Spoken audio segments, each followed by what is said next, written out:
Olá, boa noite a todos. Sejam todos bem-vindos. Renata, muito obrigada pela disponibilidade de contribuir conosco nessa reflexão, né? Eu sou a Tânia, coordenadora aqui da Unicel Sapopemba, região de São Mateus, e estamos aqui para refletirmos juntos, né, nessa grande roda, mais um aprendizado sobre a educação, a tecnologia. É um prazer estar aqui com vocês. Muito obrigada. Obrigada, Tânia, todas as coordenadoras que fazem parte dessas ações conjuntas, como eu disse, em prol também da comunidade acadêmica. Vou passar algumas orientações para vocês, né, para que a gente tenha um bom andamento deste encontro, que seria mais ou menos, né, a questão da microfonia, do barulho. Então, a gente pede para que os microfones e as câmeras fiquem fechadas, para que a gente tenha uma transmissão melhor. Sobre a palestrante, ela vai fazer uma apresentação de aproximadamente uns 40 minutos sobre o tema. Este encontro terá também uma previsão de 1h30, mais ou menos. Pode acontecer, né, de ter uma extensão um pouquinho, e, se houver necessidade. Então, já vou passando essa questão aí para vocês. Haverá interação também, né, após a explanação. Vocês poderão também deixar, ao momento, né, das apresentações, podem deixando aí no chat sugestões, né, os elogios, os comentários. Então, as interações de vocês pode e deve acontecer no chat. Nós temos a Tânia e a Gislaine, as duas coordenadoras estarão lá acompanhando as colocações de vocês. Haverá certificado? Haverá sim, será emitido pela Univesp, mas vocês precisam confirmar, né, a presença pelo link que será disponibilizado aí no chat. Então, aí também vocês vão acompanhar algumas informações, a gente vai estar colocando a divulgação do nosso canal, no Instagram, no YouTube, nossos e-mails, os nossos canais de comunicação estarão aí também no chat, para que vocês depois possam se comunicar, interagir aí com a gente. Nós vamos gostar bastante. Bom, nesse momento eu vou iniciar a apresentação da nossa palestrante de hoje, né? Ela é doutora em Mídia e Tecnologia pela Unesp, Bauru. Mestra em Mídia e Tecnologia pela Unesp, Bauru. Pós-graduada em Tecnologias em EAD, em Didática do Ensino Superior. Graduada em Desenho de Moda. Já entrei, tá vendo? Já entrei normal. Tem que alguém me aceitar. Obrigada, gente. Posso continuar? Ela é graduada em Desenho de Moda, atua como docente em cursos de graduação e pós-graduação, presencial e à distância em diversos cursos. Comunicação social, designer, gráfico, pedagogia, etc. De várias instituições de ensino. Tem experiência nas áreas de comunicação visual, digital e tecnologias educacionais, atuando também como microempreendedora, criando, executando cursos e treinamentos presenciais, semipresenciais e à distância. Apresentação com o tema Educação e Tecnologia, Implicações e Desafios. É com você, doutora Renata. Obrigada, gente. Boa noite a todos. Já está aparecendo minha imagenzinha aí para vocês? Ou ainda não? Eu não estou vendo você, estou vendo apenas as informações aqui que você colocou. A minha câmera aparece como desligada, mas também não tem importância se ficar. Acho que tem que, de repente, autorizar e aparecer só. É uma honra estar aqui com vocês. Eu agradeço muito o convite, a recepção calorosa. É sempre um prazer poder compartilhar um pouquinho dos nossos conhecimentos. Afinal de contas, a gente estuda tanto, não é para guardar só para a gente, né? É para realmente levar isso adiante. Então, é sempre, sempre muito prazeroso poder fazer essa troca. E falar sobre educação e tecnologias, que são dois temas que eu amo demais, né? Que estão no meu dia a dia, fazem parte da minha rotina, é muito mais prazeroso. Então, eu começo avisando para não se preocuparem com anotações, nem com links, porque eu já preparei no Drive, a apresentação vai ser disponibilizada no final, vou passar o link para vocês. Então, está no Drive em PDF, com todos os links ativos, as informações. Vocês não precisam se preocupar com isso. E então, para a gente poder falar sobre essas duas temáticas, nós precisamos primeiro compreender o nosso contexto, as exigências desse contexto, né? A gente vem de uma cultura analógica, uma cultura que trabalhou durante muito tempo e valorizou durante muito tempo a centralidade do oral, do escrito, do professor como centro do processo. E não que isso estivesse totalmente errado, mas a gente começa a ter perspectivas e noções diferentes de quais são as novas exigências ou as novas necessidades que esse contexto educacional e tecnológico trazem para a gente. E começamos a entender, embora a nossa entrada na cybercultura não seja recente, a gente ainda está tentando entender como essa cultura impacta a nossa escola. E quando a gente fala escola, ou quando eu falo escola, eu digo escola porque é na escola que a gente constrói uma formação humana que também vai se perpetuar dentro do trabalho, dentro do ambiente de trabalho. Então, desde pequeno que a gente tem que pensar em como esse ser humano que está entrando na escola, ainda pequenininho, vai se desenvolver ao ponto de, quando chegar no final dessa etapa, que é a formação profissional, que é justamente essa formação que vocês vivenciam agora, né?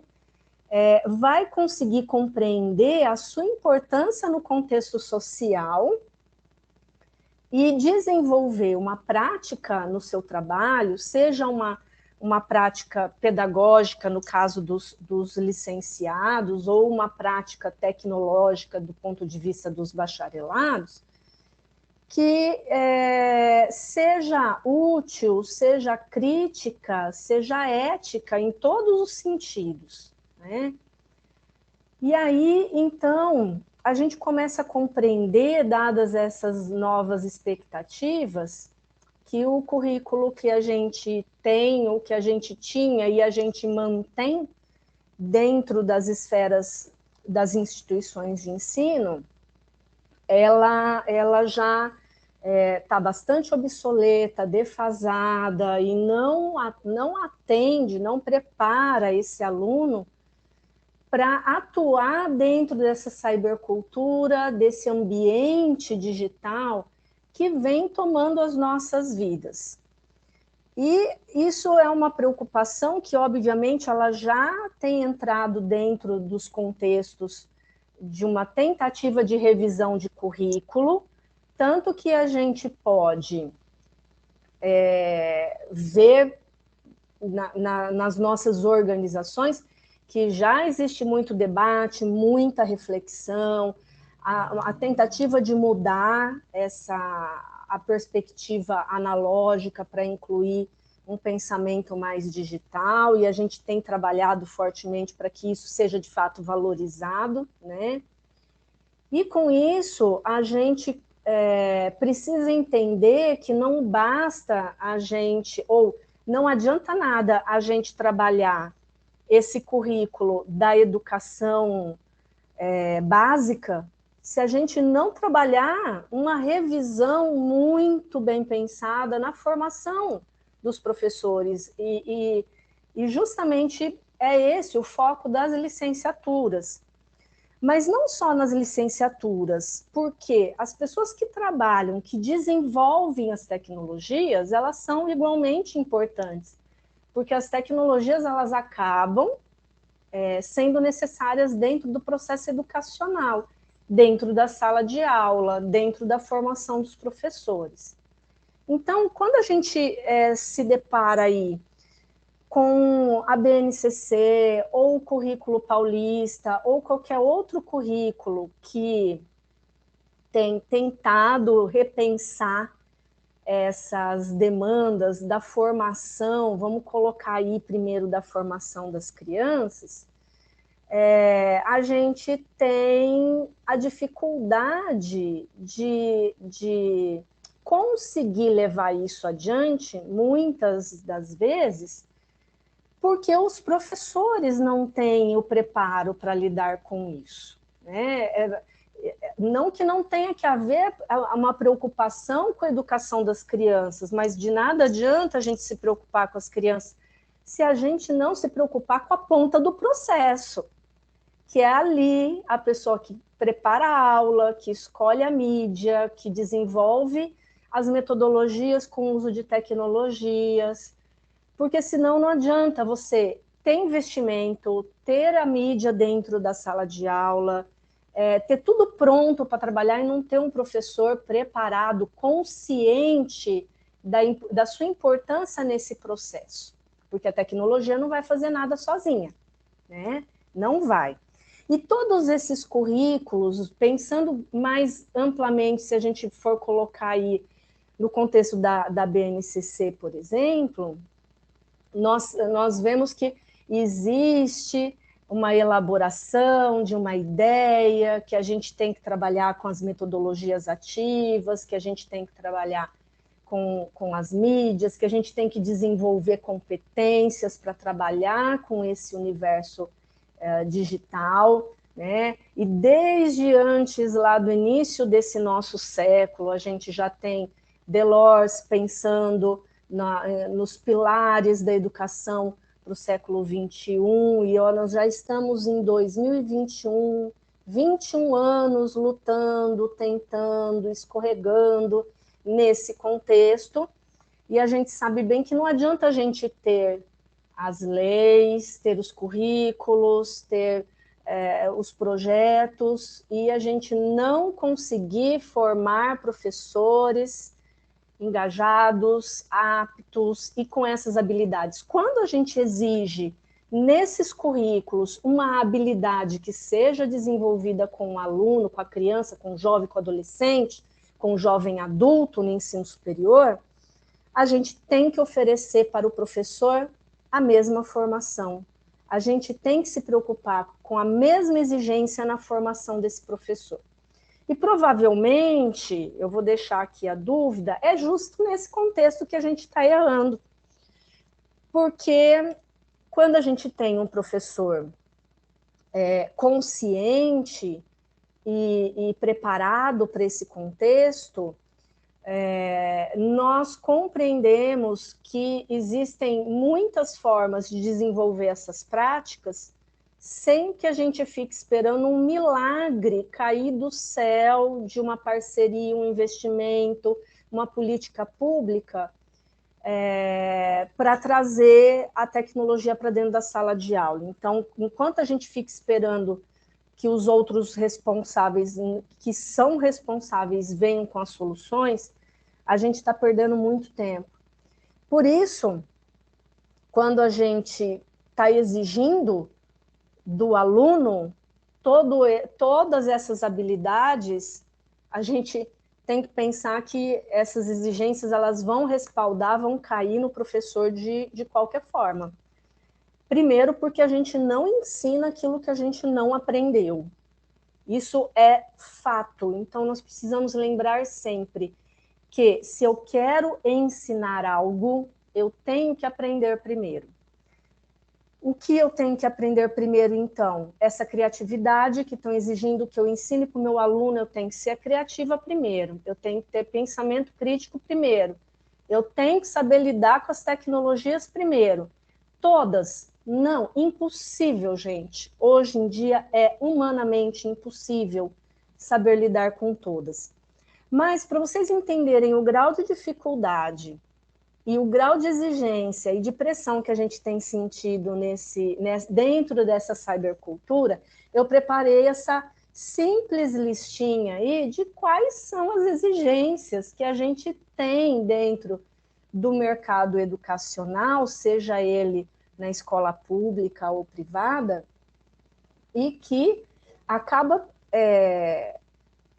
sendo uma formação posterior que, se na escola, na formação universitária, a gente não está dando conta de fazer, porque é muito robusta e exige demais, é uma formação fora, é extracurricular, é complementar, e nem sempre o profissional que está no mercado de trabalho, ele está trabalhando, ele tem tempo para buscar isso. Então, são outras vertentes que a gente tem que pensar. Mas a listinha, gente, eu não quero ser estraga-prazer de forma alguma, a listinha ela não para por aí, né?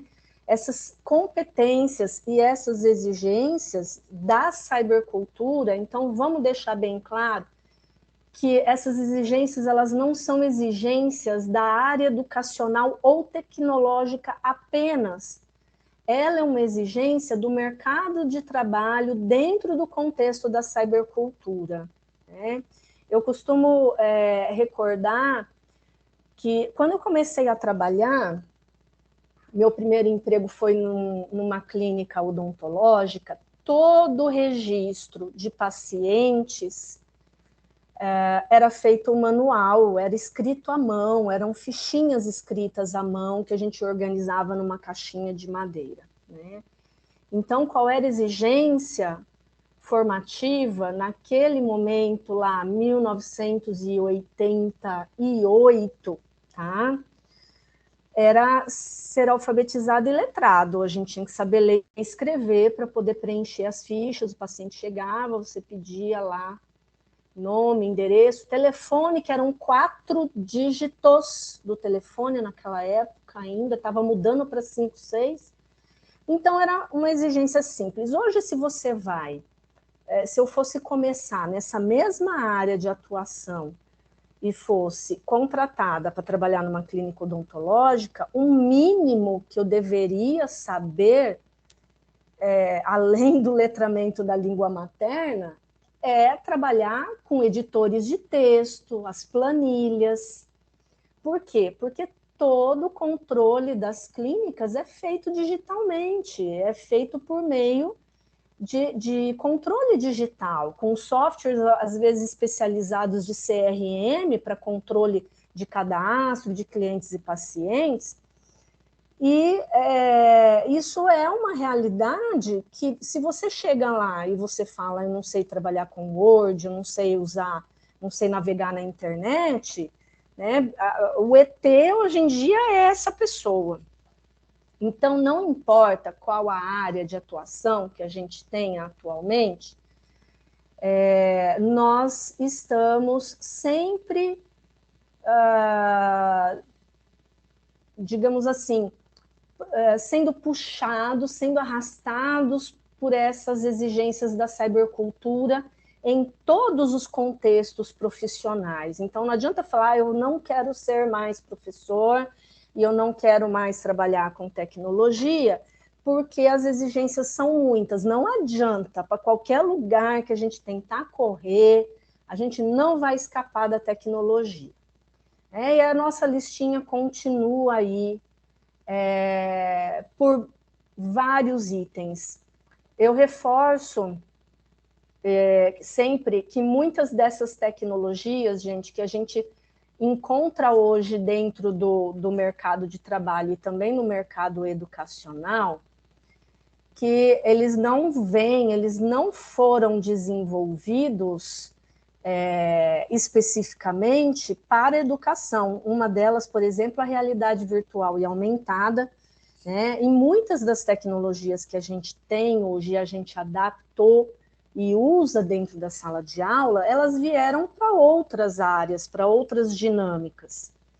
Por isso a formação e a criatividade do professor são muito importantes dentro do uso dessas tecnologias em sala de aula. Porque saber a didática e escolher a tecnologia correta para cada metodologia escolhida, para cada contexto, para cada turma, para cada necessidade, é um diferencial que quem não é da área da educação, obviamente, não terá. Então, nós precisamos sempre adaptar ou transformar funções em possibilidades didáticas com essas tecnologias. E a realidade virtual e aumentada estão dentro desse contexto, né? Como eu vou utilizar uma ferramenta que foi criada para vender produtos, para vender sensações dentro da sala de aula para ensinar alguma coisa. Porque, de verdade, gente, não adianta ter tecnologia nenhuma dentro da sala de aula se ela não for usada com muita responsabilidade pedagógica. De nada adianta. Aí é melhor uma aula expositiva do que a tecnologia. Então, nós precisamos nos atentar a essa importância do professor dentro do contexto do uso das tecnologias dentro da educação. E da responsabilidade dos profissionais que criam tecnologias, em especial, desenvolvem as tecnologias educacionais para se atentar às necessidades que os professores têm dentro da sala de aula. Então, são coisas que a gente precisa observar, obviamente, dentro das nossas estratégias da nossa condução profissional de como a gente vai fazer as coisas acontecerem, né? Então, vejam, essa listinha de competências que são exigidas é bem longa, é grande, né? Ontem a Paula falou a respeito do pensamento computacional, que está aqui dentro da cultura maker também, e tem muita coisa, muitas coisas que nós poderíamos falar aqui. No entanto, o nosso tempo é bastante curto, a gente ficaria aqui meses, né, um semestre inteiro, trabalhando esses contextos, esses conceitos, e a gente que é professor já tem dificuldade, né, de falar pouco, então eu tenho que me atentar ao meu tempo aqui, senão nós vamos passar o feriado prolongado aqui. Bom, pensando dentro de todo esse universo, né, vamos pensar, então, primeiro, quais são as implicações, né? O que acontece com a gente, com as áreas formativas, com as exigências formativas, com os alunos das licenciaturas e dos campos de desenvolvimento tecnológico, não só no Brasil, tá? No mundo inteiro, que a gente precisa pensar com carinho, né? Quando a gente trabalha essas implicações, nós precisamos lembrar que a formação dos profissionais na atualidade, ela tem que passar por digamos assim, uma reformulação no sentido de trabalhar muito a questão da autonomia, da segurança e da consciência dos nossos papéis, das nossas posturas e responsabilidades nos nossos campos de trabalho, né? Uma questão muito importante que aqui no Brasil é muito pouco trabalhada, a questão da netiqueta. Nós costumamos ter muito problema no uso de tecnologias por falta de conhecimento das regras de etiqueta digitais. Então, isso é uma coisa que a gente precisa começar a atentar nas formações. Outra coisa que é muito importante é pensar numa formação que auxilie os nossos profissionais a fazer uma boa curadoria de conteúdo. Em tempos de Google e de digamos assim, uma inflamação de conteúdos ruins dentro das redes, saber filtrar conteúdos, escolher os melhores conteúdos é uma função muito importante. Além de entrar dentro dos pilares ali, né, da gente conseguir formar profissionais dentro dos pilares da educação do século XXI, que tem tudo a ver com a questão da autonomia, da cultura maker, né, que é o aprender a aprender, aprender a fazer, aprender a conviver e a ser, que estão nos contextos da netiqueta. O que eu posso fazer no WhatsApp? O que eu posso compartilhar no WhatsApp? Então, conviver no digital, compartilhar no digital, também são essenciais nesse momento. Nós não podemos mais nos preocupar com a formação da criança apenas no seu letramento da língua materna. Nós temos que trabalhar o contexto social em que essa criança vive, que é o contexto da cultura digital. Né? Eles são nativos digitais, eles têm que aprender as duas coisas ao mesmo tempo. O letramento da língua materna junto com o letramento digital. E dentro desses letramentos e dessas funções, o saber fazer e o ensinar a fazer para o professor são fundamentais. Como eu disse, a gente não ensina aquilo que a gente não aprendeu, tá? E uma das implicações que tem sido muito gritantes, digamos assim, e muito complexas é a questão da educação permanente, da formação constante, da educação permanente principalmente, porque a gente ainda parece que não caiu a fichinha que a gente não vai mais poder parar de estudar nunca nas nossas vidas, né? Se a gente para de estudar em dado momento, por menor que seja o tempo, você se desconecta totalmente da realidade em que vive, porque como as tecnologias evoluem muito rapidamente, vamos dizer que praticamente diariamente, se você fica um dia sem estudar, sem observar, sem analisar, você já está defasado. Então, isso são implicações, todas essas são implicações muito contundentes dessa nova característica do momento, não vou nem dizer nova característica, porque a gente já está nessa característica há muito tempo, mas é porque realmente a ficha está demorando a cair, né? Então, se nós formos pensar de fato qual é a principal implicação nisso, eu diria que é a formação autônoma. Por quê? Porque a gente tem que pensar que os nossos alunos, as nossas crianças, elas vão crescer, elas se tornarão adultos, escolherão uma profissão, se formarão nessa profissão e sairão da escola. E o que elas vão fazer depois que elas saem? O que vocês vão fazer quando saírem da graduação? Quais são as expectativas e as perspectivas que vocês têm?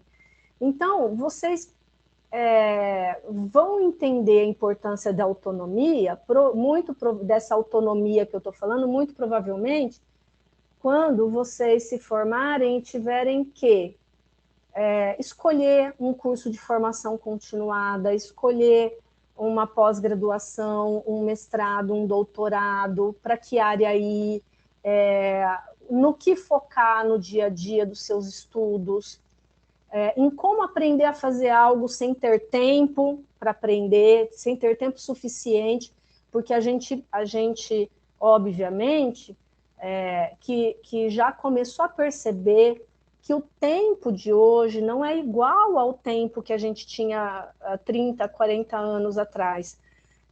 A rapidez com que o tempo passa hoje em função das muitas coisas que nós temos que fazer no dia a dia, ela é um fator complicante no nosso processo de aprendizagem. Então, focar no desenvolvimento autônomo, eu não sei fazer algo, onde eu posso aprender esta demanda de maneira segura, de maneira correta. Isso é a autonomia, e não ligar para o vizinho ou ligar para o tio, olha, eu não sei, você vem aqui me ensinar. Hoje em dia as pessoas não têm mais como fazer isso. Então, a autonomia para conseguir aprender sozinho a fazer alguma coisa é ainda mais importante nesse processo. E a gente precisa começar a pensar nisso, não tanto os professores. Nós, professores, nós temos consciência de que temos que fazer isso. Mas eu percebo que os alunos ainda não conseguiram cortar esse cordão umbilical que a gente carrega da educação tradicional, do professor tá ali sempre esmiuçando, esmigalhando o conteúdo. Se você passa um texto, o aluno sempre tem dificuldade de ler, não consegue organizar seu tempo, ou tem dificuldade para buscar conteúdos novos sozinhos. Então, muitas vezes, a gente fica com pena do aluno, fala, putz, ele trabalha o dia inteiro, ele chega na aula cansado, eu ainda vou pedir um texto para o aluno ler, ele não vai conseguir, aí a gente vai lá, e essa nossa boa vontade, essa nossa amorosidade atrapalham muito a formação autônoma dos nossos alunos, e aí eles saem de uma graduação completamente despreparados para esse contexto da cybercultura e da quantidade de informação que tem despejada nas redes, etc. e tal. Então, é um problema que nós precisamos tratar com cuidado, com carinho. Por quê? Porque não é só a informação que a gente tem, muitas tecnologias são muitas. A gente pode trabalhar com muitas dinâmicas com os alunos. Por exemplo, eu trago aí para vocês esse QR Code. Alguém aí vai ter assim, uma paciência de esperar até terminar essa aula para descobrir o que tem por trás desse QR Code? E quem é que tem a autonomia para descobrir o que é que tem por trás desse QR Code agora? A educação, o engajamento do aluno, ele é muito simples, e existem tecnologias gratuitas com as quais nós precisamos trabalhar, podemos trabalhar para conquistar isso. Mas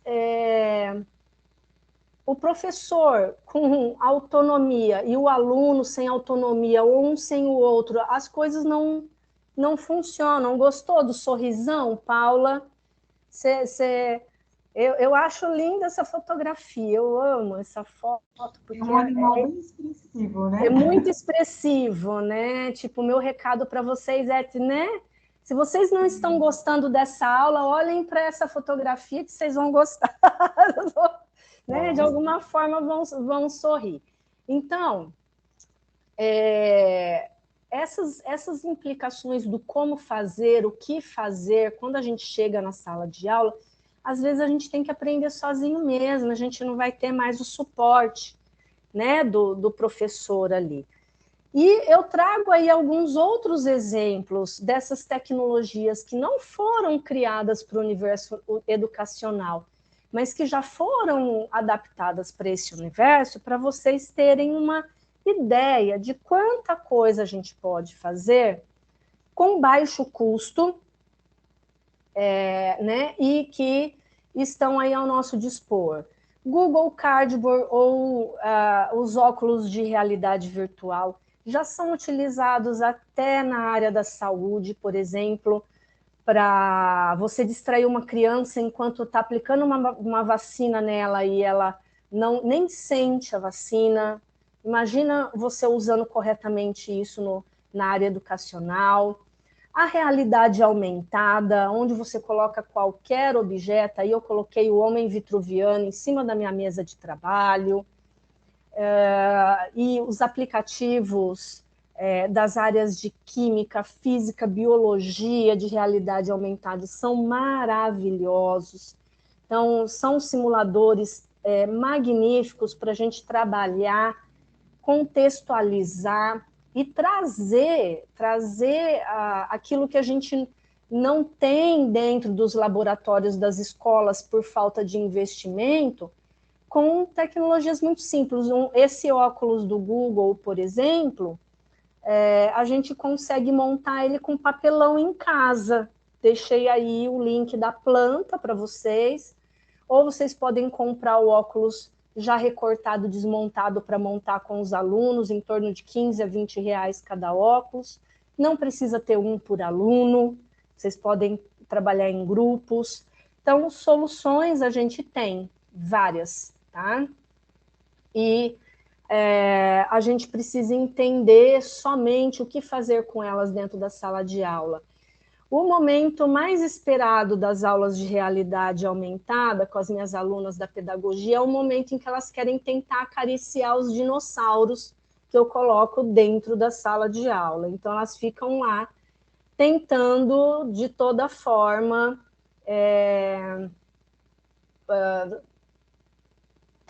trabalhar não, mas interagir com esses objetos que são digitais, né? Cleonice, olha, pode ser que não seja o sistema que tem mais soluções, mas é o que tem muitas soluções gratuitas e de baixo custo. E é óbvio que nós temos que entender que eles não fazem isso porque eles são bonzinhos, né? Eles fazem isso porque, obviamente, tem resultado para eles. A gente não precisa aqui fazer papel de desentendido, não. Então, se é de graça, se é de baixo custo, vamos usar e abusar, vamos aproveitar. E, aliás, tudo que for de graça. O meu intuito, gente, na pesquisa de tecnologias educacionais é buscar aquilo que seja gratuito, tá? Ou que pelo menos tenha uma versão gratuita, ainda que limitada. Então, a gente precisa pensar nisso, principalmente para alcançar o professor e o alunado da rede pública, que é o mais prejudicado no nosso sistema educacional.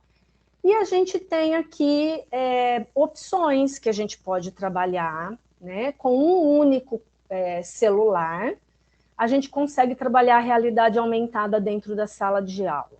Então, não precisa nem do aluno ter, bastando o professor ter instalado, saber usar bem o aplicativo, ele projeta no Data Show e ótimo, consegue uma aula dinâmica, diferente, engajada, entre outros adjetivos aí que a gente possa pontuar. Aqui, por exemplo, a gente está trabalhando os conceitos de química, de objeto sólido, líquido, como são as partículas, isso tudo em cima da minha mesa de trabalho, né? Não tenho que sair daqui para trabalhar esses conceitos. Tudo isso com realidade aumentada. E nós temos, como a Cleonice perguntou, né? Só o Google tem, é o que tem mais soluções, e nós temos outras com muitas soluções legais. Para a realidade aumentada, para crianças mais novas, eu indico o Quiver Vision. Ele é um pouquinho chatinho de trabalhar, gente, porque ele exige aquela outra coisinha que é muito, muito importante nos dias de hoje, que a gente vai renegando e a gente vai protelando na nossa vida, que é o inglês, né? Muitas das soluções, a vantagem do Google para a gente, inclusive, é que eles já traduzem quase tudo, mas a maioria das soluções que a gente tem aí não tem tradução. Então, eu friso muito isso para os meus alunos.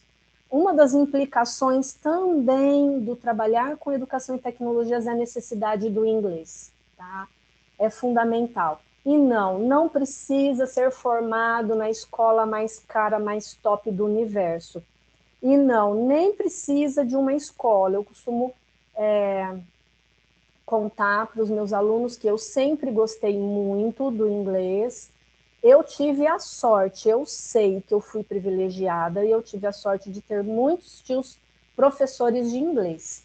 E que, então, quando eles se livravam dos livros para trocar por novos, eu pegava todos, eu estudava sozinha mesmo, numa época que não existia internet, obviamente, só existiam os livros.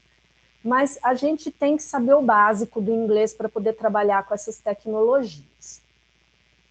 O que o Quiver tem? Ele tem pacotes de materiais pedagógicos que você, com a criança vai pintar lá o material dela, e depois, com o aplicativo instalado no celular, ela vai dar vida, vai transformar esse desenho numa realidade aumentada. O desenho vai interagir com essa criança, vai se mexer, vai ser criado uma realidade aumentada com as cores que a criança pintou o desenho. Então, tem vários pacotes gratuitos no Quiver que dá para trabalhar temas diversos, datas especiais e outras coisas que são importantes e que fazem parte do nosso currículo aí. Outro que eu gosto bastante, tem a mesma dificuldade do Quiver, de necessidade do inglês, mas é muito legal também, é o Merd Edu. O Merd, ele é um cubo de QR Code, e cada lado do cubo vai te dar acesso a uma visão diferente do aplicativo que você escolher. Então, por exemplo, ele tem um aplicativo gratuito dentro dele que é para crianças aprenderem as partes do corpo humano. É um bonequinho muito fofinho, lindinho, e ele vem com as partes do corpo humano. É como se tivesse um corte seccional, você olha dentro do corpo e vê os rins, o estômago, o fígado, né, o esôfago, e a criança, então, pode interagir com isso. É muito legal. E você pode fazer com cartolina. Você imprime lá, tá, o desenho, e imprime, cola na cartolina, faz o seu cubinho, instala o aplicativo no celular e aprende a trabalhar com ele, brincar com ele, que é bem interessante. Bom, aqui são alguns exemplos, tá, gente? Nosso tempo é curto, inclusive, Paula, qualquer coisa, você me dá um berro aí se eu estiver passando muito do meu tempo, tá? Mas eu vou tentar não deixar vocês dormirem aí. Bom, além das... Tá tranquilo, pode continuar. Tá tranquila ainda? Então tá bom.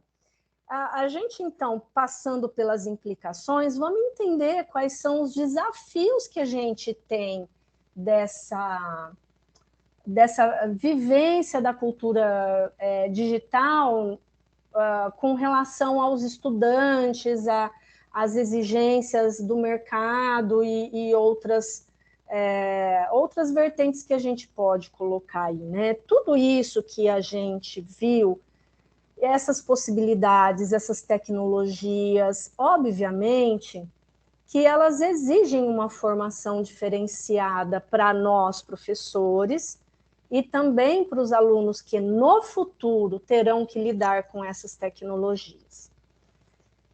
Essa formação, ela tem muitos nomes hoje em dia, muitos chamam de alfabetização e letramento digital, às vezes alfabetização e letramento virtual, e às vezes até, que eu acho bastante pertinente, a nomenclatura multiletramentos. Multiletramentos porque a gente precisa hoje desenvolver todos os sentidos dentro do que o digital nos exige de compreensão, né?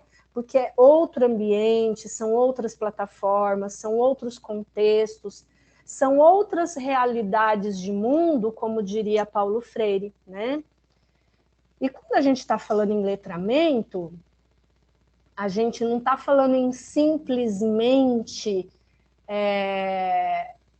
saber ler o que está em cima, aquela coisa mais simples. A gente está falando de compreender o contexto, a gente está falando de uma fluência onde a gente consiga observar as nuances mais sutis daquilo que a gente está recebendo nessa cultura digital, como, por exemplo, as intenções por detrás do Google de nos ofertar tantas tecnologias gratuitas educacionais. Né? Sabe aquele negócio que você dá com uma mão e puxa com outras duas e joga no abismo? Nós temos que entender isso, né? Porque a gente não pode mais refutar esse universo, a gente precisa entrar nele, mas a gente tem que entrar consciente do que a gente está fazendo. E essa fluência é essa consciência de ser um indivíduo crítico na escolha, no uso, né, nas demandas. Então, nós precisamos trabalhar, né, uma consequência urgente dessas implicações, desses novos contextos, é a preocupação com essa fluência tecnológica dos nossos alunos. Para quê? E principalmente para quê? Para a gente não cair numa fake news, para a gente não se iludir numa junk news, para a gente não se enganar com uma deepfake, por exemplo, embora, gente, quando se trata de deepfake, particularmente, seja muito, muito, muito difícil a gente identificar, porque essas tecnologias que desenvolvem as deepfakes, elas estão tão evoluídas que a gente olha, a gente acha que é realmente o fulano que está falando, porque ele imita a voz, ele imita as expressões faciais. Então, mesmo quando a gente já é letrado, a gente tem dificuldade de identificar. Mas então, para que serve o letramento digital se a gente está chegando num ponto em que as tecnologias estão tão evoluídas e que a gente não consegue mais distinguir o que é falso e o que é real? Bom, o letramento digital nos ajuda a entender que se eu não consigo identificar se é falso, se é verdadeiro, eu não devo compartilhar, eu não devo colocar isso adiante. Então, essa fluência digital, ela tem respaldo na nossa conduta cidadã, ética, na nossa responsabilidade com o outro. Exatamente, Paula, a capacidade de analisar, eu posso fazer isso? Eu devo fazer isso? Porque é realmente muito complexo. A gente vê pessoas tirando fotos de situações que são vexatórias para outras pessoas e compartilhando nas redes sociais. Isso é falta de letramento digital, né? Isso é falta de letramento digital. E então, nós temos que buscar esse letramento. O grande problema do letramento digital, diria aí, vamos colocar como um problema, né, é que muitas vezes é muito difícil a gente compreender dentro desses multiletramentos o que eu preciso, então qual letramento eu tenho que aguçar mais, quando é preciso aprimorar isso, e como eu vou fazer isso com tantas tecnologias, com um avanço tão rápido. E o letramento digital, ele não tem fim, gente. Esse é que é o problema. Assim como a educação hoje é permanente, o letramento digital, ele não tem fim, porque as tecnologias mudam todo dia, como eu disse para vocês. Elas se atualizam. De um dia para o outro, você acessa o seu Google Drive e os botões mudaram de nome, mudaram de lugar, mudou tudo, né? E aí, se você não desenvolveu a sua autonomia, você não vai saber procurar o botão você não vai conseguir, né? O letramento digital ele está relacionado também com o desenvolvimento da nossa autonomia. Tudo isso, enfim, é importante para que a gente consiga entender nossos contextos, nossas responsabilidades, os processos aos quais a gente tem que focar as nossas demandas, né, na nossa formação atual, universitária e continuada, porque, obviamente, nós não vamos escapar disso dentro do nosso contexto do universo do trabalho, né? Cada vez vai exigir mais e não menos, então não adianta a gente querer mudar de profissão, porque realmente não vai funcionar, né? Chover no molhado, fugir de um buraco e cair numa cratera, tá? Então vamos pensar sempre nesse ponto de vista aí. E lembrar que a tecnologia, gente, principalmente na área educacional, vocês vão ouvir muito, mas muito a respeito do negativo das tecnologias, tá? Porque a tecnologia ela não serve, ela não presta, ou ela não faz nada, ou ela só mecaniza, e isso não é uma verdade, tá? Porque a tecnologia, de novo, a tecnologia ela não faz nada sozinha.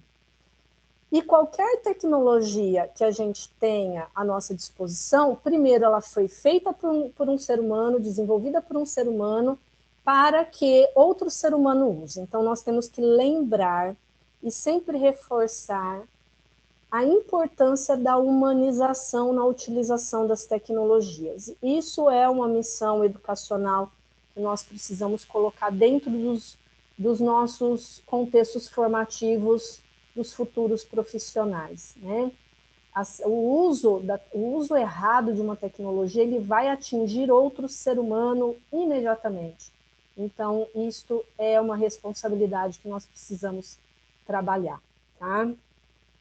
Enquanto futuros professores e profissionais que desenvolvem tecnologias, nós precisamos sempre focar em pesquisa, tá? Pesquisa, sempre pesquisa, para conseguir analisar qual é a tecnologia certa, filtrar as que eu consigo usar, testar antes de usar com o meu aluno, ou com o meu funcionário, ou com o meu colega de trabalho, né? E ter em mente, eu preciso mesmo dessa tecnologia, eu posso substituir por outra, a minha aula necessita disso, o meu aluno necessita disso. E, então, com essa tecnologia pesquisada, analisada, filtrada, escolhida, testada, e eu já com a minha fluência naquela tecnologia em bom andamento, criar uma metodologia de ensino legal para trabalhar essa tecnologia, tá? Isso é a sequência de trabalho que a gente tem que fazer, na verdade, com tudo, né? A gente pega um conteúdo, a gente analisa, a gente transforma, a gente filtra o que a gente precisa. Com a tecnologia não é diferente, tá?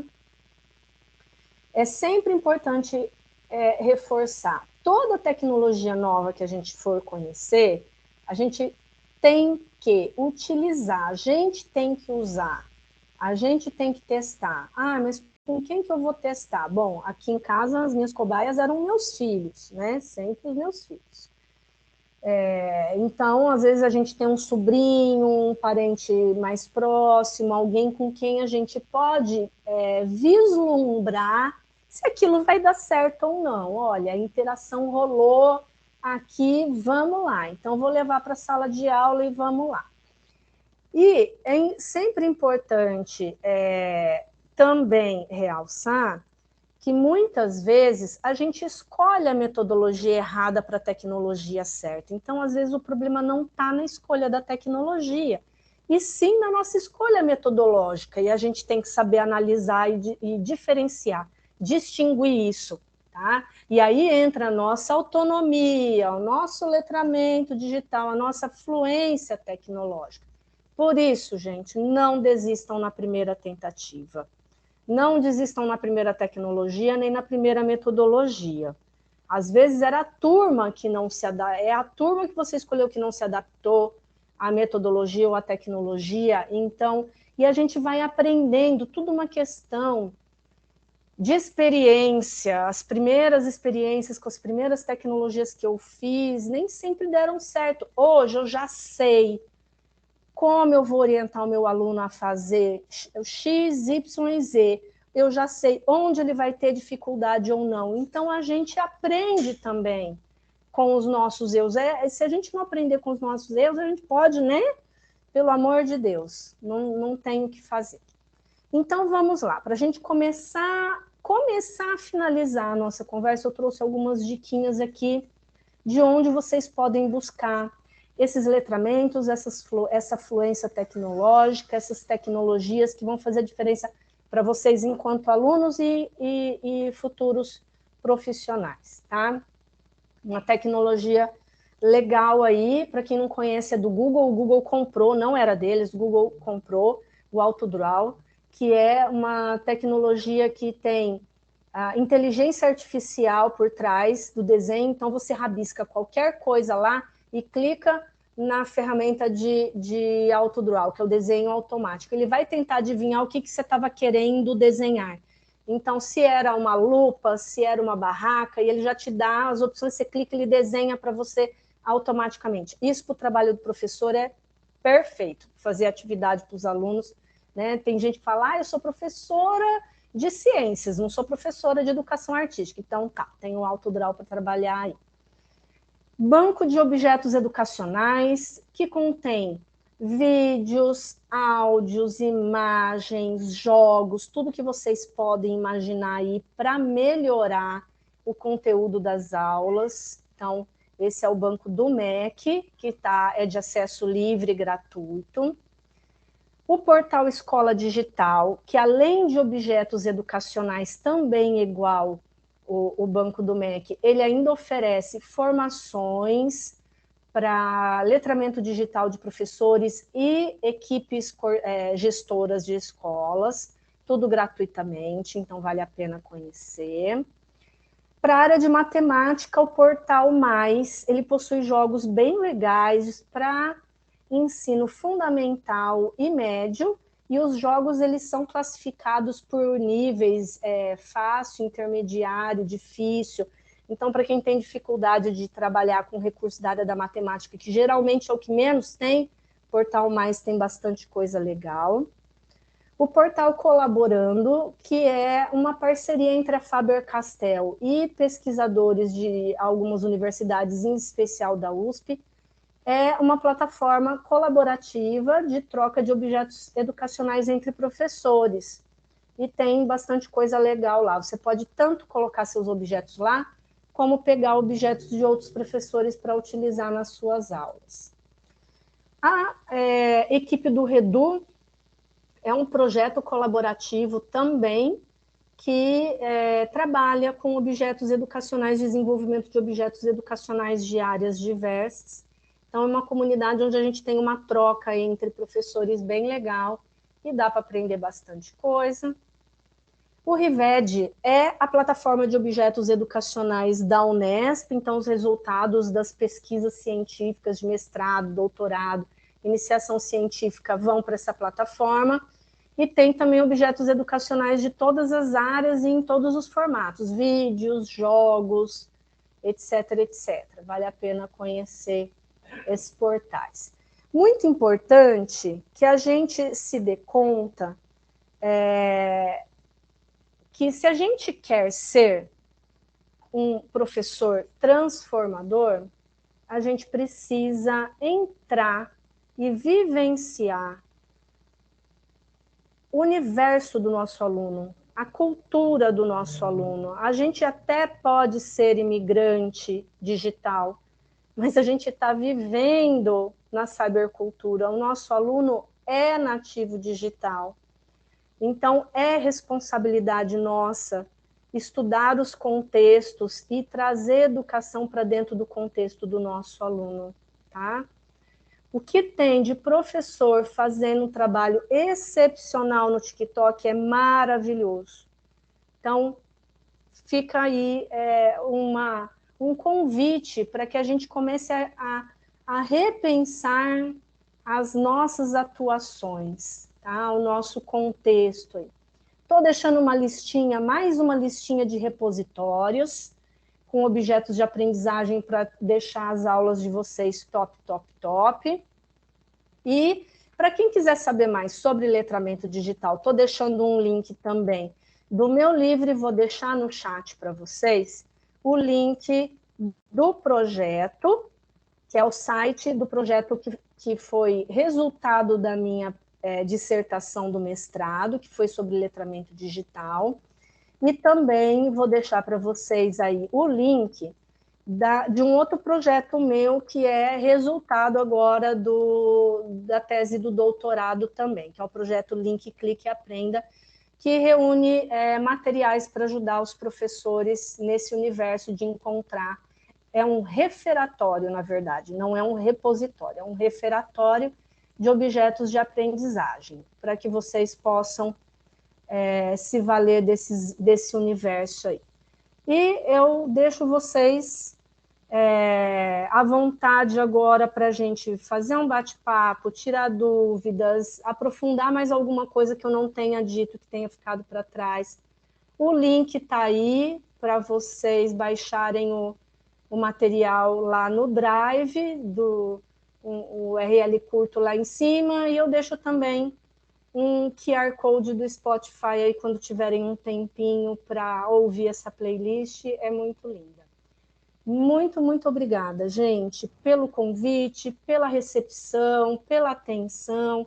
Eu espero, de fato, que eu tenha contribuído, ainda que numa pontinha aí desse iceberg, que é esse movimento lindo da educação e da tecnologia. Bom, então, vou assumindo aqui um pouquinho a fala, né?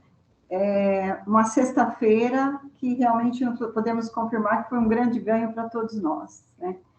Eu não li o teu livro, mas eu confesso que eu fui fazer uma busca para ver o material que você trazia aqui para a gente poder dar uma passeada, né, e conhecer um pouquinho. Eu vi que foi possível perceber na sua pesquisa que você apresenta um conjunto temático de objetos de aprendizagem para o letramento digital em massa, né? Então, você traz aí um conjunto temático. E isso para a gente também... Utilizando as redes sociais, que é justamente o ambiente onde estão as massas. Por isso o projeto ganhou esse nome.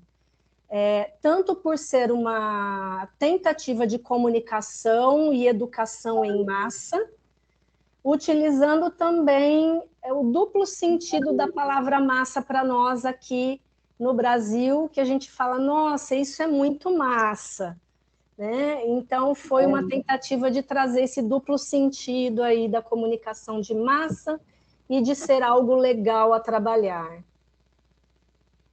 E tem tantas coisas que você colocou, eu acho que eu vou colocar o meu particular mesmo, 2 pontos que você destaca, que é a consciência, né, do professor, e eu, enquanto professora, também me vejo dentro dessas suas colocações, de que para a gente ensinar é preciso aprender. Eu acho que você começou com essa fala que eu falo do particular, porque ela pode não servir para todos, mas ela serve para mim também, que quando nós estamos na sala de aula, o aluno está lá e ele espera alguma coisa de nós, né?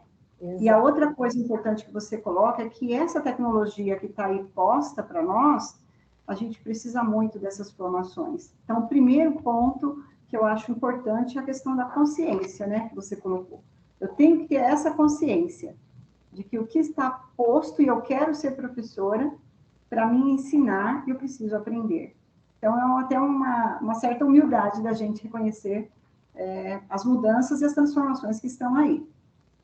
Exatamente. Essa questão justo que eu penso que é um ponto essencial. O professor ter essa humildade de assumir, inclusive para o seu aluno, que ele é um ser em formação constante, assim como o aluno será a vida inteira. Nós não somos superiores a ninguém, né? Nós estamos aí jogados nessa cybercultura com as mesmas dificuldades, os mesmos desafios, então não somos diferentes de ninguém. E para complementar aí com algumas interações no chat, as meninas, a Gi, a Tânia, tem alguma questão para trazer aqui? A Paula levantou a mão. Pode falar, Paula. Eu tenho que falar, tenho que interagir, porque as nossas oportunidades são muito poucas, então quando a gente tem que usar, Tem né, que Renata? aproveitar, Tem que exatamente. aproveitar. Eu queria que você comentasse um pouco, né, essa visão, né, que as pessoas têm da tecnologia como ela sendo somente para alguns. E eu acredito que muitos professores acabam se encaixando, né, nessa questão de achar que eles não têm aquele domínio para que possa desenvolver as atividades de letramento digital em sala de aula, né? Então, eu queria que você desse algumas dicas, né, de como é que o professor inicia esse trabalho, né, de apropriação dessa tecnologia, porque eu acho que na educação a gente tem um mito muito grande quando a gente pensa em tecnologia e quando a gente pensa em projetos, que é sempre fazer alguma coisa muito grandiosa. É começar a partir de uma super mega uso da tecnologia. Isso. E ontem conversei com ele sobre pensamento computacional, que é justamente uma vertente, inclusive que tem atividades desplugadas, né, atividades que são de mão na massa, né? Então, também demonstra que a gente não precisa ter as grandes tecnologias para isso. Então, eu queria que você desmistificasse também um pouco, né, essa questão do trabalho, como é que eu inicio um trabalho digital com os alunos, mesmo não tendo um letramento fluente, né? Também. Eu acho que é isso. Eu costumo pontuar algumas questões. Essa sua pergunta é uma dúvida muito recorrente nas formações de professores, tanto nas formações continuadas, como nas formações de futuros professores. Eu gosto de elaborar o seguinte pensamento. Primeiro de tudo, a gente tem que querer. Eu acho que é o primeiro passo essencial desse processo de aprendizagem do professor que ele quer começar a fazer alguma coisa. Então, quando a gente quer, a gente passa por cima dos medos básicos. Eu percebo nesses quase 15 anos aí que eu estou trabalhando com formação de professores, que o grande entrave, o que emperra o letramento dos professores no sentido digital, na grande maioria das vezes, é o medo do desconhecido. Como nós somos imigrantes digitais, nós temos muito medo de iniciar esse letramento, muito medo de pegar uma tecnologia e não conseguir dar conta. E o que acontece quando a gente tem medo de algo que a gente não conhece? A gente refuta. A gente vai empurrando com a barriga, a gente vai deixando para lá. Então, eu costumo brincar que a gente tem que ter, com as tecnologias dentro da sala de aula, a mesma vontade que a gente tem quando a gente ganha ou compra um celular novo, de debulhar aquele celular e aprender todas as funções que ele tem. Porque se a gente tem essa vontade com aquilo que é nosso, por que a gente não vai fazer isso com o nosso aluno também? Então, primeiro de tudo, ter vontade de trabalhar esse nosso medo, né? Então, ter a vontade é o primeiro passo de trabalhar o medo e enfrentar as tecnologias que a gente desconhece. Aprender a trabalhar com uma tecnologia nova é igual aprender um idioma novo, é igual a aprender a tocar um instrumento musical. Você precisa começar, pequeno, começar das notas mais básicas, do do, ré, mi, fá, começar do The Books on the Table, é assim que a gente começa. E depois, a questão do praticar, porque se você quer ser um pianista, um violinista, não adianta você tocar uma vez por semana só indo naquela aulinha básica de 1 hora. Você tem que ensaiar, você tem que treinar, você tem que treinar, você tem que usar, você tem que treinar e treinar de novo. A tecnologia é a mesma coisa, demanda tempo. Pelo menos no início, nesse momento, entre o domínio do nosso medo e o conseguir uma leve fluência nesse objeto, a gente precisa investir um pouquinho do nosso tempo e da nossa boa vontade.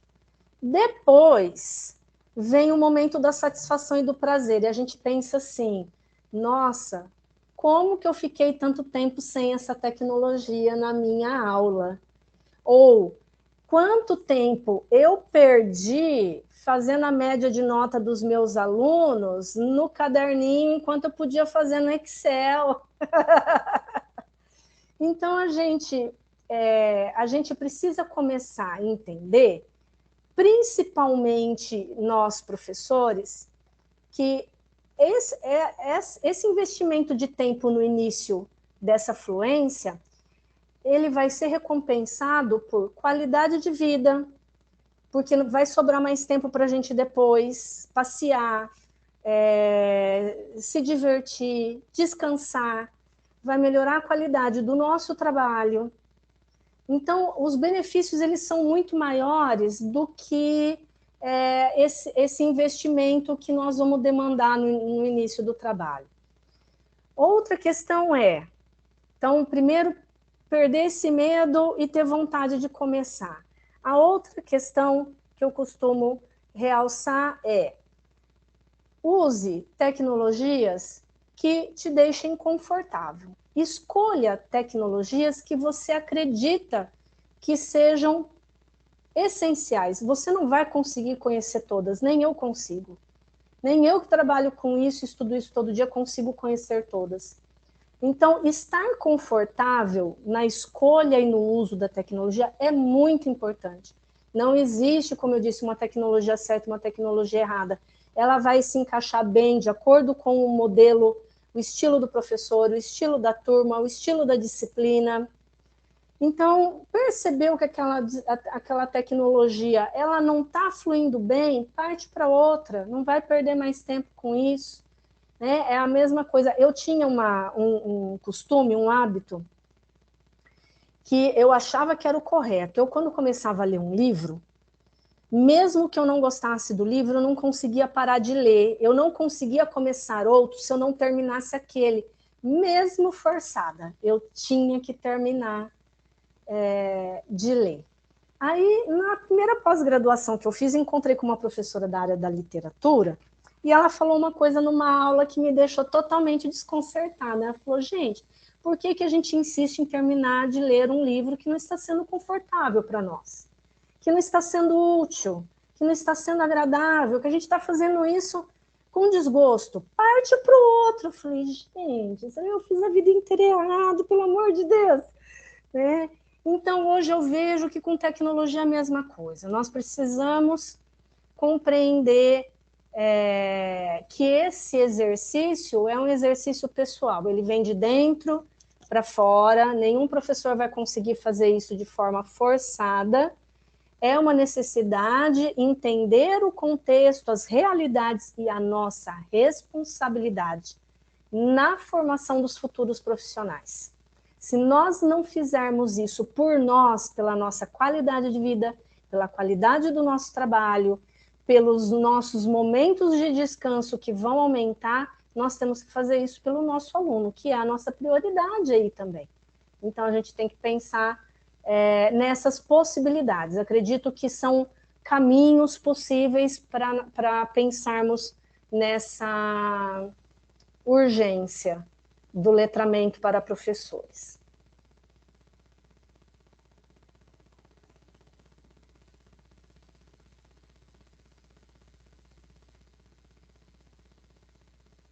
Tem mais alguma questão colocada no chat? Deixa eu ver, acho que eu não vi nenhuma aqui, mas vamos ver. Eu tenho uma questão, assim, né? Tudo que você falou, tão pertinente, né? E me tocou muito quando você falou, assim, que a gente tem que pensar em que aluno a gente está formando. A gente, quando esse aluninho passa pela escola ali no Fundamental 1, no Fundamental 2, muitas vezes a gente vê ele só como uma criança, como um jovem ali no ensino médio. Mas futuramente ele vai ser um enfermeiro, médico, bombeiro, ele vai ser o profissional que vai nos atender, que vai estar ali para trabalhar nessa sociedade. Então a gente tem que pensar, acho que muito nesse ser humano que eu estou formando, nessa sociedade que a gente quer formar. E dentro de tudo que você falou, Renata, eu acho que eu gostaria que você falasse um pouquinho, assim, claro que nós todos, cada um vai ter mais desenvoltura com a tecnologia. A minha pergunta é, como provocar nas pessoas, nos filhos, nos educandos, essa postura de uso crítico dessas tecnologias, pensando nesse uso, vamos dizer assim, dentro desse letramento digital, pensar num uso crítico, com mais consciência desses recursos. Como que a gente pode provocar nesse sentido? Olha, existem muitas possibilidades que eu vejo e é extremamente importante a gente pensar nesse contexto e nesse movimento que você pontuou, Gislaine. A gente poderia dizer que essa educação seria, de alguma forma, de maior responsabilidade da família se a família não fosse também, ou pelo menos os pais e os avós, não fossem imigrantes digitais como a maioria da população. Então, o que a gente precisa, na verdade, é de conseguir, de alguma forma, políticas públicas para esse contexto, no sentido de expandir o letramento digital para que ele chegue em todo mundo. Por exemplo, como é que nós vamos ensinar o nosso aluno lá do infantil, do Fundamental 1, que ele tem que ir para uma reunião, por exemplo, quando ele for adulto, ou quando ele está na sala de aula, ele tem que colocar o celular dele no mudo ou desligar, para que ele não atrapalhe, por exemplo, a reunião e a aula, sendo que os pais dele, quando vão na reunião de pais, deixam o celular ligado, não colocam no mudo e atrapalham a reunião muitas vezes. Então, todo o trabalho que a gente faz na escola não tem retorno ou não tem resultado se a família toda não tiver incutida nesse contexto do letramento digital. O letramento digital é uma necessidade social, não só no contexto escolar. Por isso é tão difícil a gente trabalhar com soluções. Eu vejo que uma oportunidade que a gente tem é de, quando está trabalhando de letramento digital com um aluno ainda pequeno, tentar expandir isso para a família. As escolas podem oferecer formações para os pais e devem oferecer. Assim como a gente também deve trabalhar com uma possibilidade de trazer esse letramento, nem que seja na forma de propaganda social na televisão, no rádio, começar a levar esses conhecimentos, essas temáticas, para o maior número de pessoas quanto possível. Porque o professor também não é culpado de não ter o letramento, ele não foi preparado para isso. E aí ele se vê nessa necessidade de letrar um aluno sem ter sido letrado. Então, eu penso que é uma ação conjunta, equipes das áreas de tecnologia, junto com as equipes pedagógicas, tanto das escolas, como dos governos, precisam urgentemente pensar em soluções e estratégias conjuntas, porque não é uma coisa simples e a gente precisa esparramar isso logo. Não é simples e não tem fim, como eu disse, não terá fim, então nós temos que começar já, porque não vai acabar nunca. Não acabará jamais. Será que eu consegui te responder, Gislane? Sim, com certeza. E eu fico pensando assim, né, que eu achei muito legal, por exemplo, quando meus filhos eram pequenos, aquela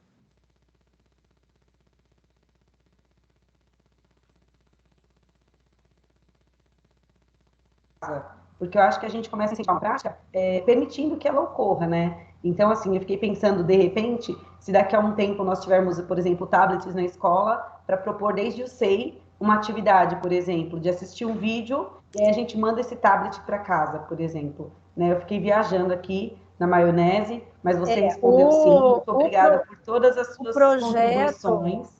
O projeto de um computador por aluno do Chile, Gislaine, ele contemplou essa dinâmica. Lógico, no Chile é um país bem menor do que o nosso, lá eles já conseguem oferecer o Wi-Fi no país todo, inclusive em espaços públicos, gratuitamente. E o projeto Um Computador por Aluno lá faz isso. O aluno, ele é o guardião do seu tablet, do seu computador. Ele leva para a escola e depois leva para casa para fazer as suas atividades e também para oferecer o contexto da tecnologia para a família, pais e responsáveis que estão fora do contexto educacional. Aqui no Brasil, infelizmente, não funcionou, a política não foi a cabo, embora tenham tentado, e aqui no Brasil é tudo mais difícil de acontecer, né? Um país continental, tudo muito difícil aqui para a gente. Espero que um dia a gente consiga realizar. Obrigada, Gi, pela sua pergunta. Trouxe mais um ganho aí para nós nesse final de movimento aqui de letramento digital. E nós estamos chegando ao fim. Eu vou, antes de finalizar e dar alguns recadinhos, também peguei algo do seu livro aí para a gente poder fechar, além de agradecer toda essa contribuição. Quando você fala que tem muitas contribuições, né, muitas reflexões a se fazer, e uma delas é viver em sociedade da informação, você precisa ser um alfabeto digital, né? Então, também serve para mim e para quem mais queira. E mais do que isso, né? Um letrado digital.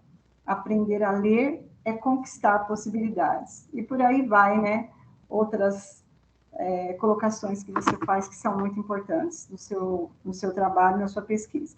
É isso aí. Então, eu te agradeço por esse momento, por estar com a gente e trazer tantas informações que veio plantar, né?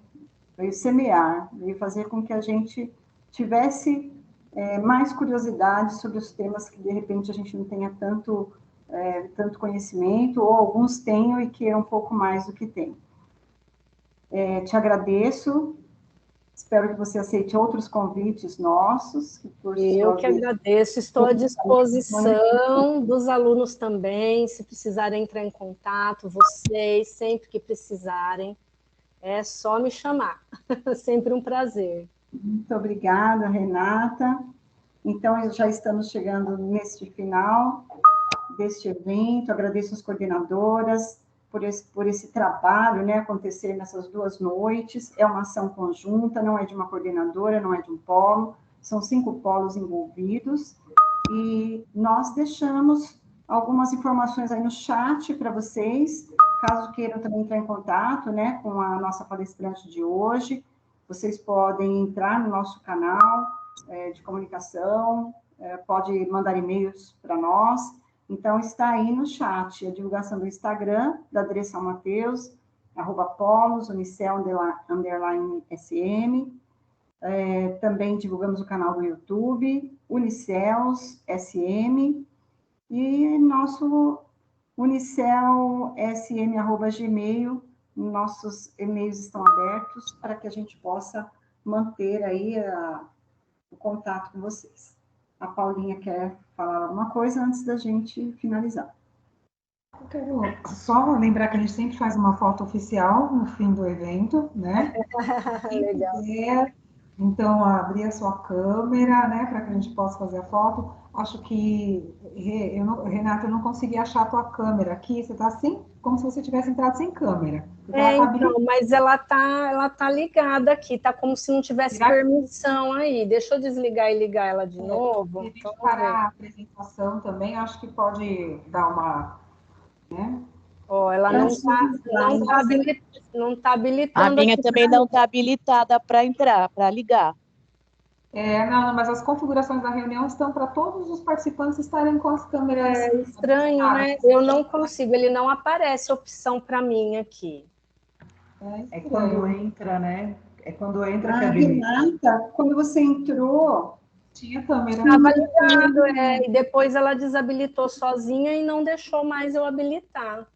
Será que se você parar o slide não aparece você? Pode ser, vamos ver. Fechar os slides, Pode talvez? ser isso. Agora sim, agora ele habilitou. Então era porque ele não deixa as duas telas ao mesmo tempo aqui no web, porque eu estou no aplicativo web. Então isso. Agora foi. Que bom. Sim, a principal, aí não dá, né? Tem gente que tá fazendo que não pode abrir a câmera, então vamos tirar com quem, né? Já está aqui disponível. É isso aí.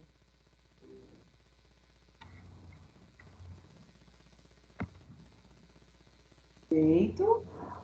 Vamos ver se todo mundo ficou bem aparecendo na prova, né? Hoje, imagem é tudo, né, Renata?